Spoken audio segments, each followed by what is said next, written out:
మీకు ఎందుకు గ్యాప్? అదే నా కారణం. కవిత గారికి మీకు గ్యాప్ రావడానికి కారణం ఏంటంటే ఏం ఎవరెవరో చెప్తారు? అంటే 2-3 ఇష్యూలు ఉన్నాయి సంజయ్ గారు. మీరు చెప్పినా చెప్పకపోయినా 2-3 ఇష్యూస్ ఉన్నాయి. కవిత గారికి మీకు గ్యాప్ రావడానికి ప్రధాన కారణాలు నేను చెప్తాను. అందులో ఏది నిజమో మీరు చెప్పండి. ఒకటి, ఓడగొట్టిన ఎమ్మెల్యేలో సంజయ్ కుమార్ ఒకరు అనేది ఒక చర్చ.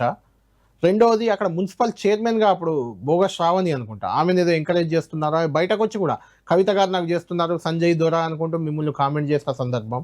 మూడోది, అక్కడ జాగృతి నాయకురాలు జడ్పీ చైర్మన్ ఏదో అయినట్టున్నారు ఇప్పుడు, వసంత ఎవరో, వాళ్ళని ఎంకరేజ్ చేస్తున్నారు, సంజయ్ని తొక్కుతున్నారు అని ఒక చర్చ. ఈ 3 అంశాలు అయితే ప్రధానంగా చర్చలో ఉన్నాయి అప్పుడు, అవునా కదా?